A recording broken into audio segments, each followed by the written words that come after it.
I don't know who needs to hear this, but you've got to stop waiting on your friends and just go solo traveling instead. Today's my second full day in Singapore, and I decided to start the day with a walking tour with Let's Go Tours. My guide, amazing storyteller, and new friend Shai took me through the 4 ethnic quarters of Singapore and even taught me all of the ins and outs for how to use Singapore's very efficient train system.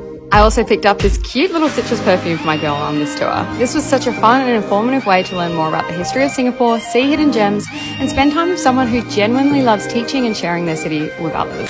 Plus, this girl takes amazing photos and videos. After a few hours of exploring, it was time for me to seek some aircon and grab a quick lunch. It was bucketing with rain by this point, but luckily my next stop was the Art Science Museum. Hot tip, pre-book your tickets online to avoid having to waste any precious travel time standing in a line. Now, when I was in high school, Patricia Piccinini was an artist I really enjoyed studying, and she's known for her hyper-realistic human-animal hybrid sculptures, and I just find her work really provoking.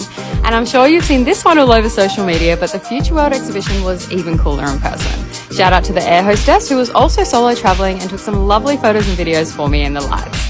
Gardens by the Bay was super close by, so I walked over and checked out the Flower Dome, Cloud Forest and the Avatar exhibition, which is running for a limited time until March 2023.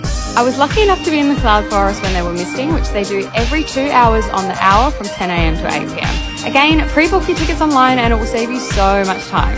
Since it was raining, unfortunately I was unable to do the skywalk at the Super Tree Grove, but I would much rather be safe than slippery, so all good. And fun fact, their design was actually inspired by the eucalyptus trees in Western Australia. My last visit at Gardens by the Bay was Floral Fantasy, which was a little on the smaller side, but it was just as impressive.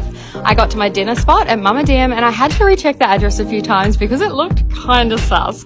But then I saw some girls walking in and I realized it's actually a speakeasy hidden away. I ordered the most delicious cocktail and chili crab bao. This was such a massive but absolutely incredible day. I can't wait for tomorrow.